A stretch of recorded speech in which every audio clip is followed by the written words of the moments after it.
es el clásico ejemplo de que te descarga una película clásica y resulta ser pornográfica. ¿A ti te ha pasado? O lo que es peor, que quieras descargarte una película pornográfica y resulte ser clásica.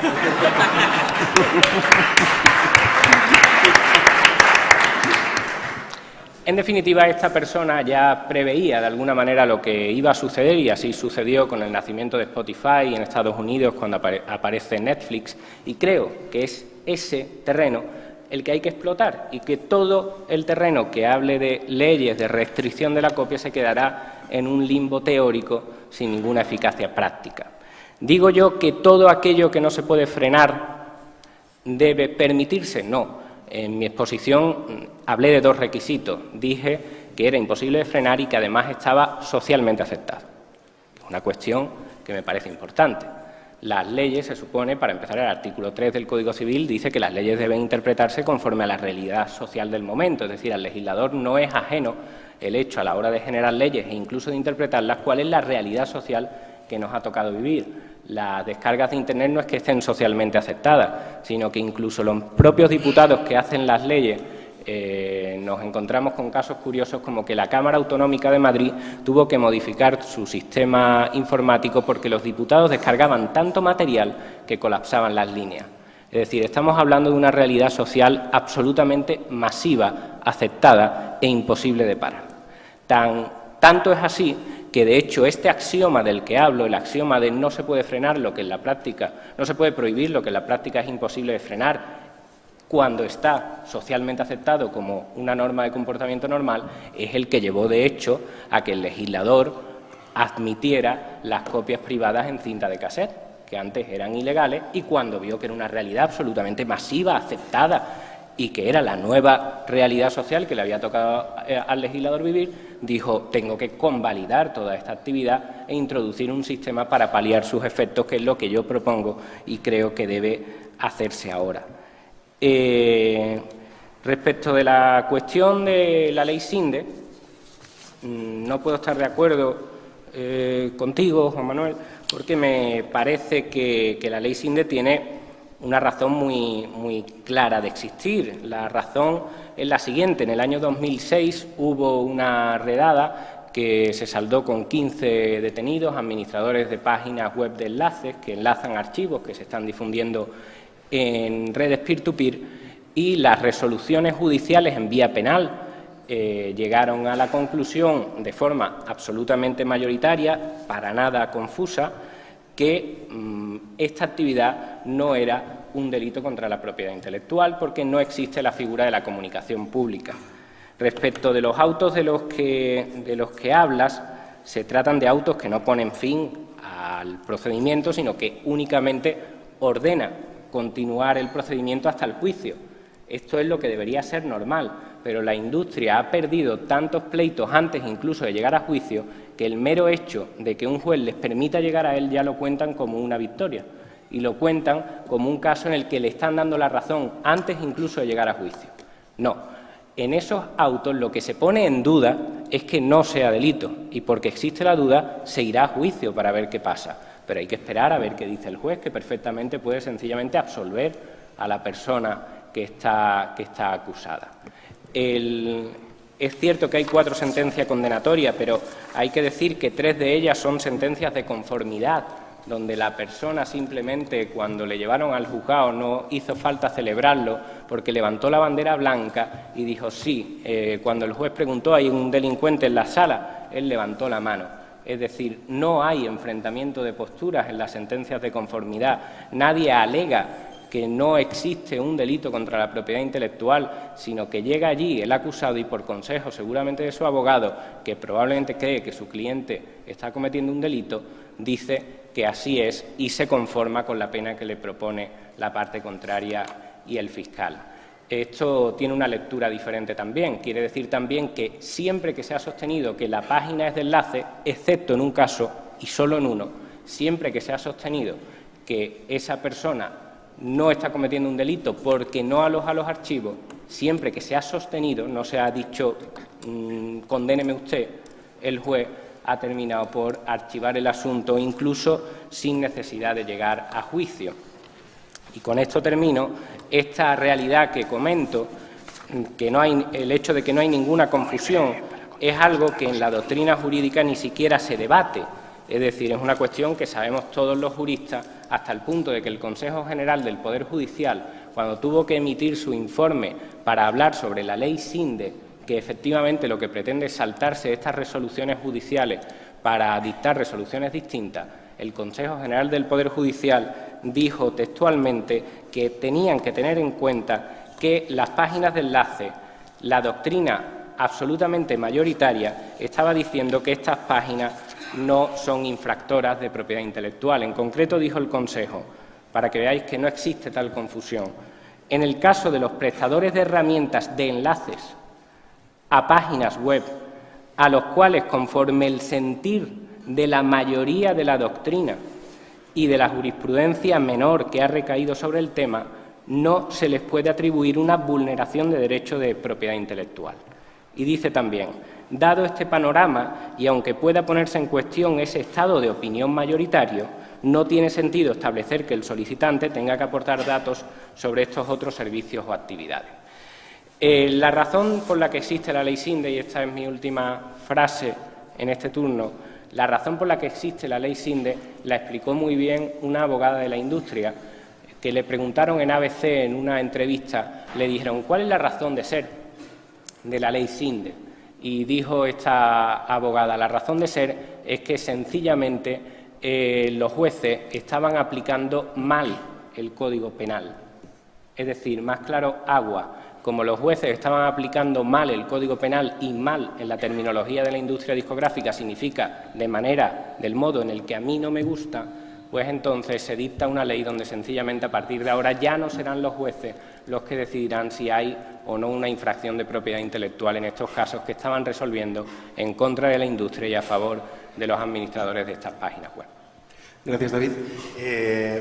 José Manuel me ha pedido la palabra de nuevo para contestar y cuando acabe pararemos la partida de ping-pong y empezaremos a jugar al voleibol entre todos. Sí, muy breve, porque yo creo que también otras personas y las opiniones de otras personas pueden ser muy interesantes. Solamente en cuanto a los autos de audiencias provinciales que mencionabas, David, no se han limitado a decir que continúe el procedimiento. Eso es lo que deberían de haber hecho realmente. Esos autos de audiencias provinciales deberían de haber dicho que continúe el proceso hasta que haya juicio oral, como muy bien has enunciado.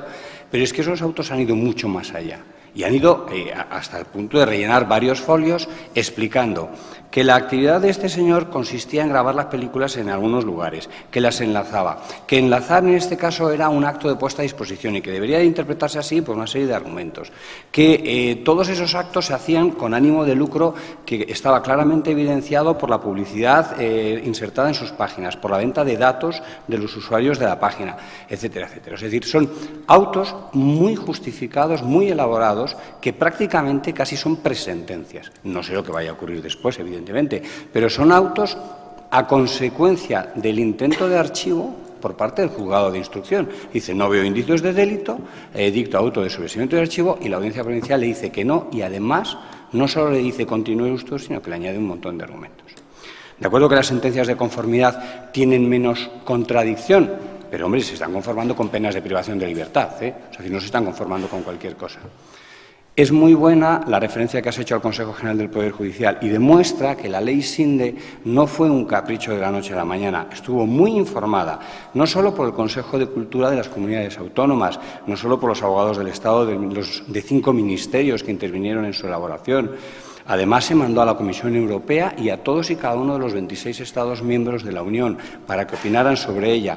Por cierto, varios de esos Estados pidieron feedback sobre la aprobación final de la ley y cómo funcionaba porque les interesaba adoptar medidas similares. Después pasó a los informes preceptivos del Consejo General del Poder Judicial, del Consejo de Fiscales y llegó al Consejo de Estado. Entre el primero y el último se produjo la sentencia de la Audiencia Provincial de Vizcaya condenando, cuando el juzgado de lo penal había absuelto, a una página de enlaces, con argumentos muy contundentes que fueron utilizados y se recogen en el informe del Consejo de Estado, felicitando, por cierto, al Ministerio de Cultura por haber recogido esa sentencia y los argumentos que en la misma evidencian que efectivamente en determinados casos y bajo determinadas circunstancias, estoy citando de memoria el texto, pueden significar un acto de puesta a disposición y, por tanto, un acto de comunicación pública. Es decir, sí hay debate, sí hay confusión. No está nada claro hasta dónde llegan las reformas y no hay más que leerse las exposiciones de motivos tanto de la legislación de propiedad intelectual nacional como de la Directiva de Derechos de Autor, que dice con toda claridad y establece incluso medidas que no están solo en estas leyes, sino en la Ley de Propiedad Intelectual para, por ejemplo, exigir a un intermediario que pare los servicios de intermediación a un presunto infractor de la propiedad intelectual, en el artículo 148 del texto refundido de la Ley de Propiedad Intelectual. Entonces, sí hay una justificación a una normativa que permita proteger los derechos de propiedad intelectual. Por supuesto, no solo con normas, no son solo las normas las que van a proteger la propiedad intelectual y su aplicación. Es necesario sensibilizar a la sociedad al respecto. Es necesario que haya una conciencia social que efectivamente, socialmente, esto de proteger los derechos de autor no está para nada admitido. Probablemente porque no se ha explicado y porque se ha tergiversado muchos conceptos. Y, por supuesto, con el desarrollo de modelos de negocio alternativos. El modelo de Spotify es bienvenido por toda la industria y aplaudido, y sirve para la música e incluso para algunos aspectos del mundo cinematográfico. Pero el modelo Spotify o aquellos modelos que se financian con publicidad no sirven para el cine. Por último, no nos olvidemos, y acabo, Luis, la película de estreno, que es la más demandada en las redes y en las páginas de enlaces, la película que se ha estrenado en los cines, no la sube un usuario, la sube alguien que busca vivir de esa explotación. Y parando eso, paramos el grifo que llena Internet. Que los ciudadanos entre sí compartan entre amigos algo no es tan problemático. A mí me gustaría conocer la opinión de las fuerzas de seguridad aquí presentes, que conocen muy bien la investigación de estas páginas, si unas leyes adecuadas y un respaldo judicial no serían suficientes para acabar con la piratería, o por lo menos con el grueso. Pero, insisto, no es solo en la aplicación de leyes, también hay que sensibilizar a la sociedad y hay que ofrecer alternativas atractivas, asequibles para los usuarios, para acceso a contenidos en Internet, porque eso es una demanda social evidente que está aquí. Sergio. Bueno, mi campo no es el derecho. En toda esa gente que ha preparado tantas comisiones la ley o las leyes, ¿no había ningún técnico que dijera? Nadie se le ha ocurrido llevar a un técnico. Pues toda la crítica, la que hace David en concreto con el experimento y demás, es que técnicamente es una chorrada como un camión. Técnicamente es una chorrada. Es imparable técnicamente. Si eso se le plantea a un técnico, te dirá, imposible, otra cosa. Y no había ningún técnico en toda esa comisión de expertos. Y, la SGAE debería tener un asesor técnico, que no lo tiene. O no lo piensa muy bien. Porque lo único que, y hasta ahora toda la ventaja que le llevamos a la SGAE y todas estas cosas es la tecnología. Ahí estamos en igualdad de condiciones. Comentaba un tuitero, decía que los modelos de negocio de estas industrias tienen que evolucionar.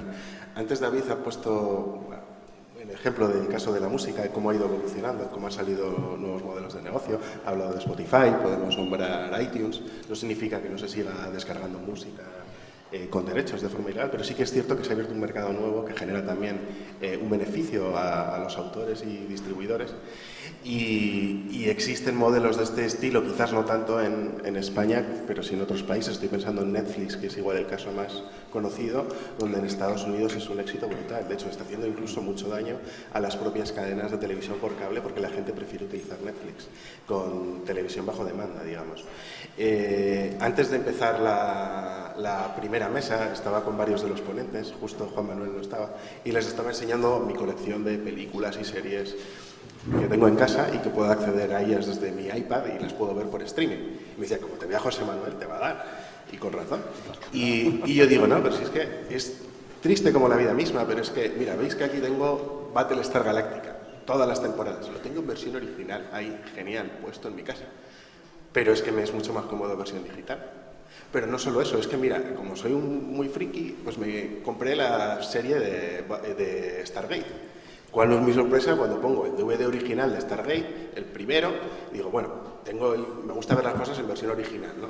¿Cuál es mi sorpresa? Que toda la temporada está en español y en alemán.